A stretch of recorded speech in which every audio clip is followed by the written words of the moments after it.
Olá!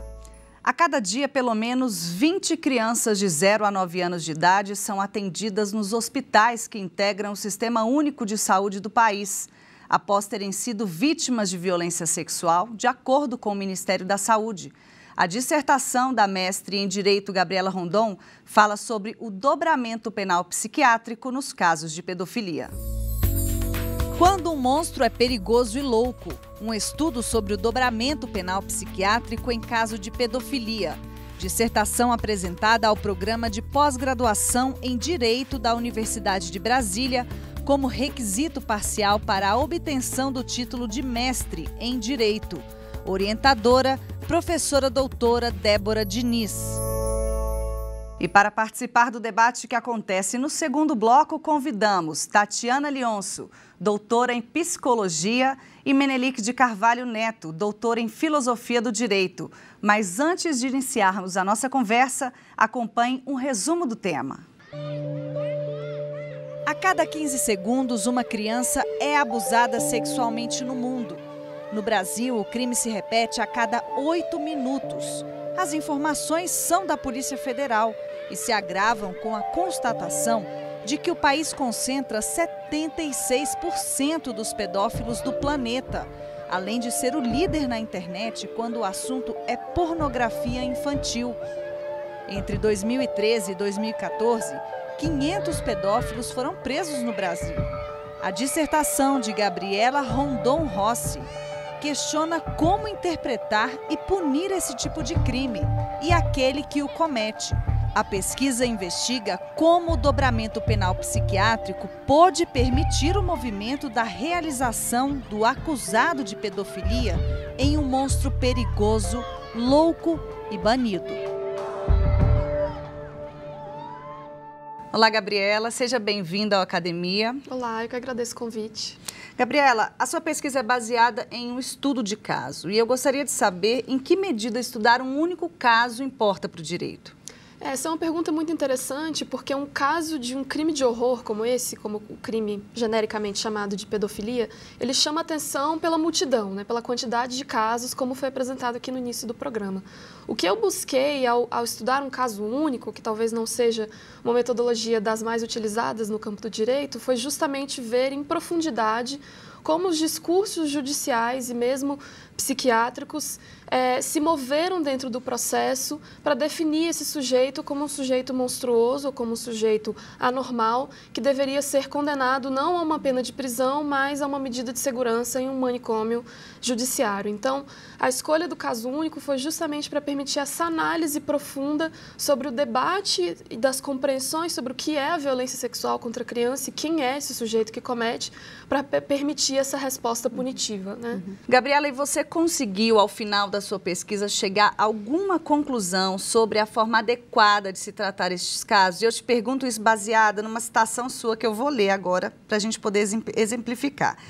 Há um sujeito que se condena pela tautologia de um crime loucura, dificulta-se a proteção de garantias constitucionais e penais. O que exatamente você quis dizer com essa afirmação? Essa é uma pergunta dura também. Na verdade, o objetivo da pesquisa não era exatamente mostrar como punir, mas talvez mostrar o que os efeitos de como a punição aconteceu nesse caso pode provocar. Não só para o sujeito especificamente, como para a compreensão do que é a violência sexual, Então, nessa frase, o que eu quis dizer especificamente é que quando você considera que o sujeito, pelo ato que cometeu, ele é ao mesmo tempo criminoso e louco, você permite quase que uma possibilidade de uma norma de exceção funcionar para ele, que é a medida de segurança nesse caso. Por quê? Porque uma vez que o sujeito entra no manicômio judiciário com esse diagnóstico de loucura, que é o crime, e a única condição de possibilidade da saída do manicômio é ele não ser mais considerado louco, ou seja, ele não mais ser considerado também perigoso, a possibilidade de que isso aconteça é muito remota se a loucura é o próprio crime que ele cometeu. Se existe essa tautologia. Então, não existe verdadeiramente um cuidado em saúde, como seria em tese o objetivo de uma medida de segurança, para que o sujeito venha a não mais delinquir, mas ele é considerado por esse dobramento como aquele sujeito que ele em si mesmo ele é o crime. Ele é o sujeito que é o monstro. Então, isso para o sujeito constrói uma possibilidade muito remota de que ele tenha suas garantias, seus direitos fundamentais garantidos, porque é isso, ele vai ser o sujeito, como diz o próprio Ministério Público no processo, o monstro que não pode mais viver em sociedade. Então, para ele, qualquer garantia de vedação a uma pena perpétua passa a possibilidade de não mais existir essa garantia, quando a narrativa do processo é essa. E a gente tem também uma consequência muito grave para a compreensão do que é a violência sexual, quando, num processo judicial, se compreende que aquele que comete o crime é um sujeito necessariamente monstruoso. E pelos dados que foram apresentados aqui no programa, a violência sexual, e especialmente a violência contra crianças, é um problema crônico que a gente tem que enfrentar. E quando a gente considera que esse sujeito é necessariamente um monstro, a gente perde a possibilidade de ver uma série de outros casos em que a gente não consiga chamar facilmente o agressor de monstruoso. Então, a possibilidade de que não se acredite na criança, ou a possibilidade de que a violência passe despercebida, de que não se acredite que ela realmente aconteceu. E quando a gente vê que, na verdade, ele é um problema crônico, ele não é um problema de sujeitos individuais, mas ele é um problema social e político, como o problema da violência sexual em geral. Gabriela, daqui a pouquinho a gente retorna à nossa conversa, porque agora a gente vai acompanhar alguns livros que você usou para embasar a sua pesquisa. Vamos ver. A custódia e o tratamento psiquiátrico no Brasil, censo 2011, de Débora Diniz, editoras UNB e Letras Livres. Eu, Pierre Rivière, que degolei minha mãe, minha irmã e meu irmão. Um caso de parricídio do século XIX. Foucault, editora Graal. O Sabor do Arquivo, de Arlete Farge, editora da Universidade de São Paulo. Gabriela, agora a gente abre espaço para você falar mais um pouquinho sobre a sua dissertação e concluir também a sua palavra. Muito obrigada. Então, o que eu analisei nesse processo especificamente de caso único foi justamente o embate dos discursos judiciais sobre esse sujeito perigoso, né? Esse sujeito denominado perigoso. O que foi possível observar na pesquisa foi que desde o início a defesa e a acusação tinham teses que pareciam ser bastante distintas entre si. Era a defesa quem advogava para a necessidade da entrada do exame psiquiátrico para avaliar qual teria sido a motivação do crime, qual teria sido a inteligibilidade desse crime, e desde o início a acusação recusava a entrada desse exame, não considerando que aquele sujeito deveria ter um julgamento sobre o crime, mas considerando que ele era um monstro já autoevidente, né? Nas frases do Ministério Público isso fica muito claro. Então tem um embate até o final sobre o que seria mais adequado nesse caso, seria a prisão ou a medida de segurança, mas o que acontece no final do andamento do processo é que as teses, na verdade, elas se encontram, porque em algum momento a defesa pede pela internação em um manicômio judiciário e aí é o momento que o Ministério Público não mais desafia essa tese. Então, o que acontece é que o sujeito ele vai ao manicômio judiciário, a decisão final é de que ele é mesmo esse sujeito que eu chamo de louco e perigoso pela realização do crime. E isso se constitui para o sujeito como essa medida de exceção que eu comentei, que é a possibilidade de que ele nunca venha a sair do manicômio. E que, ao mesmo tempo, isso é uma decisão complicada do ponto de vista dos direitos e garantias fundamentais e complicada também do ponto de vista da compreensão do que é verdadeiramente o problema da violência sexual. Ok. Agradeço a sua exposição. Agora a gente parte para um breve intervalo e já retornamos, porque tem debate aqui no Academia.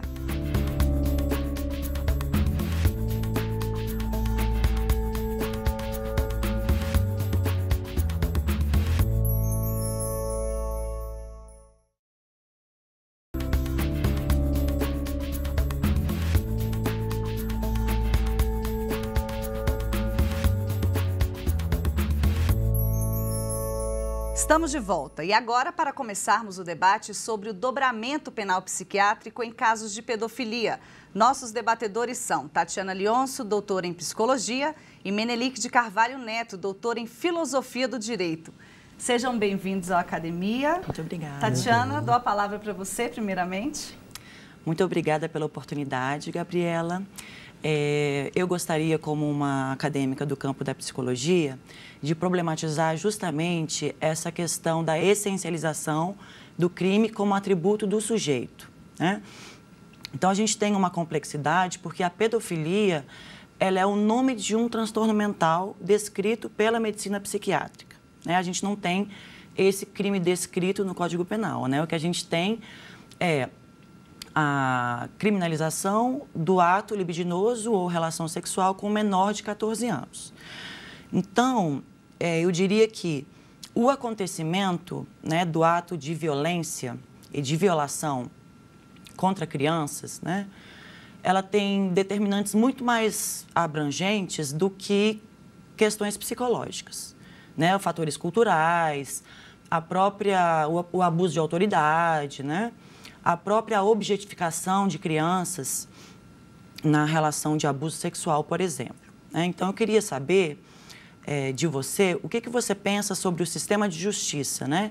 Se ele consegue ter uma visão mais ampla dos determinantes dos acontecimentos criminais que permita a gente ir para além da psicologização ou psiquiatrização do crime, né? E, nesse sentido, o que me importa discutir é se o sistema de justiça pode algo além do que punir, né? Porque eu acho que o mais importante do ponto de vista social é justamente a prevenção, né, de acontecimentos tais como a violência sexual contra crianças, né?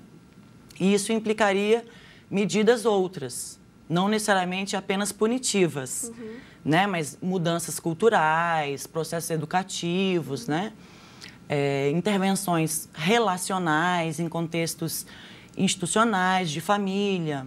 Queria que você falasse um pouco sobre a sua visão sobre o sistema de justiça nesse sentido. Essa é uma excelente pergunta, porque ela vai justamente no foco do tema que eu gostaria de tratar, né? Que é justamente quando eu busquei problematizar o embate desses discursos judiciais no processo, era mostrar, talvez, no fundo dessa discussão, tá, a insuficiência mesmo do direito penal para lidar com esse problema. Porque, no fundo, é isso. O direito penal ele tem, pela sua própria lógica e sua própria estrutura, um modo de funcionamento individualizante, né?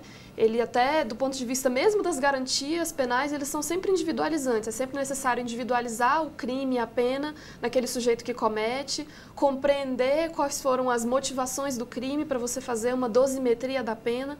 Então, ela tem essa lógica individualizante que, a meu ver, e um pouco do que eu tentei mostrar na pesquisa, elas são insuficientes para compreender essa mesma complexidade que você menciona sobre o que é o fenômeno da violência sexual, né?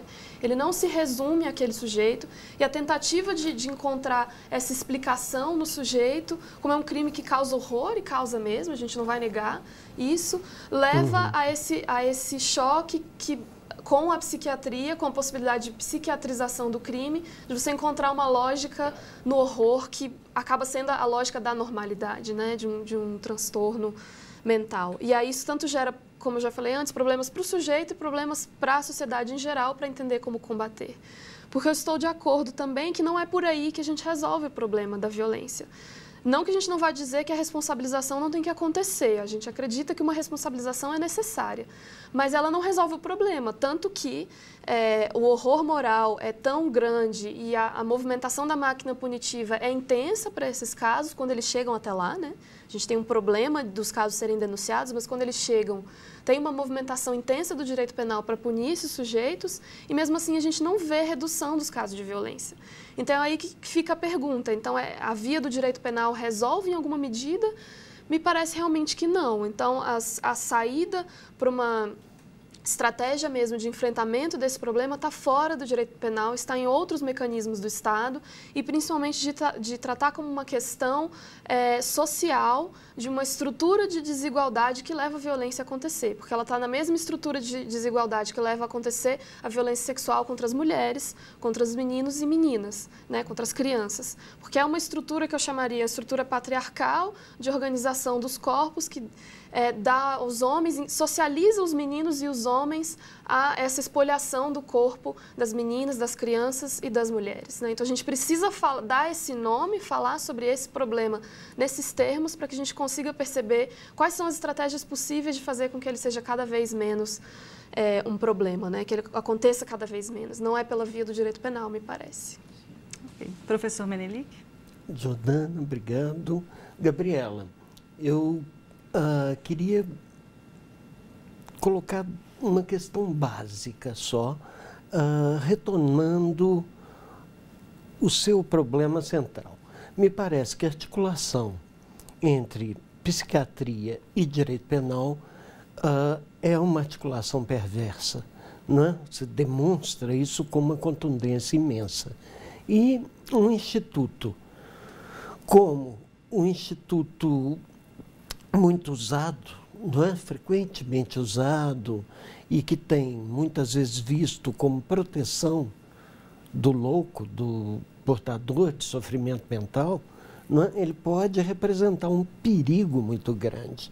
No seu caso, no seu trabalho, a articulação, não é, desses dois processos, desses dois aspectos, tanto a questão, não é, da criminalização da pedofilia, a pedofilia como horror, mas, ao mesmo tempo, a articulação possível que o caso estudado narra e mostra, a princípio até com resistência do Ministério Público, mas depois, pelo menos concorda com isso, não se opõe, a possibilidade da medida de segurança como algo que coloca em risco direitos fundamentais daquele que, mesmo tendo cometido um crime, está sujeito à condenação e não à eternização dessa pena. Algo que no seu trabalho aparece com uma força muito contundente, ao meu ver, é exatamente o risco dessa medida de segurança em geral. Especificamente no caso com essa articulação, né, daquele que cometeu o infanticídio exatamente em função de uma recorrência, poder ser considerado, e é exatamente a defesa que alega isso. Eu queria que você explorasse para mim um pouquinho esse paradoxo. Isso que seria um instrumento de defesa de direitos fundamentais, mas que recorrentemente e, ao meu ver, institucionalmente é muito perigoso, esse instituto da medida de segurança, quando aplicada, a segurança de quem, afinal? Não é? Eu garanto aí constitucionalmente alguma segurança ao possível infrator, a quem se argue a infração, que muitas vezes nem condenado foi. Muito obrigada, professor. Tem vários elementos muito interessantes na sua pergunta, a começar de talvez essa ambiguidade que alguém que estude o processo rapidamente pode se perguntar, mas que coisa curiosa que foi a tese da defesa, que era a tese da psiquiatrização do crime, foi a que levou à medida de segurança, que é possivelmente a possibilidade, nas palavras que o senhor usou, de eternizar o crime, de eternizar essa reclusão, né? Isso é muito interessante de observar justamente para fazer essa pergunta se o Instituto da Medida de Segurança e, em geral, essa entrada da psiquiatria no direito, se ela tem realmente uma preocupação terapêutica, né? Ou se ela é, na verdade, se ela abre a possibilidade de uma exacerbação do poder punitivo. Eu adotaria realmente a via de mostrar que esse dobramento ele é uma exacerbação do poder punitivo, justamente quando ele essencializa no sujeito a possibilidade do crime, né? Então, todas as garantias penais de considerar que se julga não um criminoso, mas um crime, né? Você julga um ato e não a pessoa, ela sai de cena quando você insere o elemento da psiquiatria, porque você vai justamente perguntar não mais qual foi esse crime, qual é a gravidade do crime, como é que vamos reparar o crime, e sim quem é esse sujeito, qual é o sujeito que comete esse tipo de crime, ele só pode ser um sujeito monstruoso, né? Então, se mesmo no discurso da defesa, nesse caso, como em muitos outros, havia uma tentativa de levar o sujeito para um tratamento ambulatorial, ou seja, que ele não ficasse internado, né, que ele não fosse para a cadeia e nem ficasse internado, tivesse um tratamento em liberdade. No fundo da argumentação sobre essa condição do sujeito, havia uma assunção de que existia uma anormalidade nele, né? De que ele poderia ser aquele sujeito monstruoso, que era justamente a tese do Ministério Público, mesmo que não usasse da psiquiatria como suporte para o argumento, né? Então, essa é a perversidade de quando os discursos eles se encontram.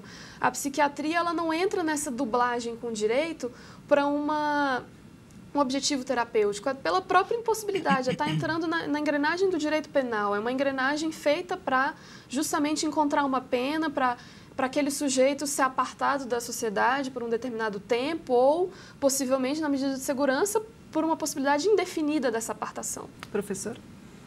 Eu gostaria de convidá-la a pensar um pouco sobre a interdisciplinariedade, né? Isso é um tema que a gente discute bastante academicamente, é sempre um desafio, né? Esse diálogo entre campos de conhecimento distintos, mas a interdisciplinaridade ela também se apresenta no próprio sistema de justiça, né? Isso, então, a psicologia ela vai integrar, né? varas e na realização de perícias psicossociais, etc., né? Agora, curiosamente, a psicologia, ela tem uma resolução do Conselho Federal de Psicologia que foi suspensa por uma liminar. E essa resolução, ela é muito interessante, ela dialoga bastante com a sua perspectiva, né? Porque a psicologia entende que não se deve essencializar o crime como essencial ao sujeito ou reduzir o sujeito ao ato criminal praticado, né? E a resolução, ela também previa vedar a aferição de periculosidade ou de cometimento futuro de ato criminal, né? E aí, na prática, né, do sistema de justiça, juízes entendem que não, nós teríamos que responder isso para que as decisões fossem tomadas em tribunal de justiça, né? Então, essa questão da periculosidade, né, do sujeito representar risco social, é sempre um nó, eu diria que é um nó moral, né? E como é que a gente pode discutir responsabilização e ética nas relações, né, sociais, sem necessariamente cair nesse engodo, né, de que poderíamos resolver os problemas de violência excluindo determinados sujeitos do convívio social, né? Agora, a minha pergunta para você é justamente se você entende que a interdisciplinaridade é possível no sistema de justiça. A psicologia, pela resolução que foi, né, o Conselho Profissional fez editou essa resolução dizendo, olha, nós não temos condições de aferir periculosidade. Isso não é, em certa medida, o argumento era, isso não é científico. A gente não tem condições na nossa ciência de oferecer uma informação para o sistema de justiça sobre se a pessoa é ou não perigosa, se ela vai ou não cometer um crime no futuro. Mas o sistema de justiça resiste e fala, não, mas eu preciso desse conhecimento de vocês, mesmo que o Conselho Profissional esteja dizendo que esse não é um conhecimento confiável, o sistema de justiça resiste. Então, assim, o que me parece é que, especificamente no direito penal, quando esse encontro acontece, ele é para exacerbar um poder punitivo, que ele acaba sendo nem puramente direito, nem puramente psicologia ou psiquiatria. Ele cria quase que um terceiro poder pela junção dos dois para justamente identificar esses sujeitos indesejáveis, né? Para nós encerrarmos o nosso debate, professor Menelik. Gostaria de trazer para o nosso debate também a possibilidade de transformação legislativa, constitucional, de luta dos movimentos sociais, luta nossa. Nós estamos dizendo que direitos, enfim, são processos de luta e de afirmação. E me parece aí que a questão, ela tangencia muito centralmente o problema básico do sistema prisional como um todo, e inclusive do sistema de recuperação daqueles portadores de sofrimento mental. E é uma lei de 2001, que não é sobre os direitos do portador de sofrimento mental. Ela fica um tanto nebulosa, sobretudo quando trata do problema do portador de sofrimento mental em conflito com a lei. E aí, realmente, o seu caso mostra isso bem, como a gente está lidando com as questões que são limite. É até fácil entender a pretensão a direitos do portador de sofrimento mental, que seja reconhecido como titular de direitos, como a lei busca fazê-lo. Mas fica o problema aí, né? E o uso recorrente, eu acho que sua dissertação demonstra isso bem, o risco das medidas de segurança. Né? Que coloca outra vez para nós aquilo, segurança de quem? Agora, vinculando com a questão anterior, será que eu posso pensar a dimensão constitucional pública sem pensar exatamente que a segurança, ela envolve a segurança do portador de sofrimento mental também, no caso, se for? A lei de 2001, que é a lei da reforma psiquiátrica, ela não alcançou o sistema de justiça, né? Se houve toda uma construção baseada no movimento social da luta antimanicomial, combinada com profissionais da área que estão advogando há muito tempo que o cuidado do sofrimento mental ele não acontece em um cenário de internação, ele acontece, sim, mantendo os vínculos dessa pessoa com a sua rede de afetos, com a sua família, com medidas que são, ou seja, fora de uma instituição total, né, medidas realmente terapêuticas. essa discussão, todo esse debate não chegou no debate do direito penal. E é por isso que eu voltaria a dizer que quando ocorre essa dublagem mesmo, ela cria uma terceira coisa que não é nem puramente direito penal, nem psiquiatria, ela é algo ainda mais perverso. E o que a gente precisaria discutir é justamente isso, se cabe a gente ter no nosso Estado democrático de direito, com a Constituição Federal que a gente tem, muito potente em garantias fundamentais, se cabe a gente manter uma medida de segurança como uma alternativa de resposta penal. Minha tendência seria dizer que não, que a medida de segurança como um instituto ela é inconstitucional e a gente precisa chegar ao ponto, a medida de segurança da forma como ela está, né?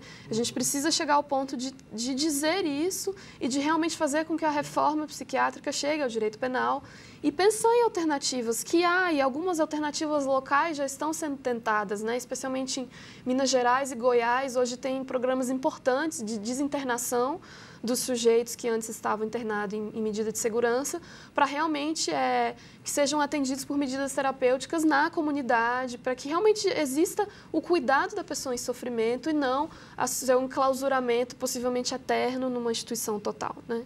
Ok, Gabriela.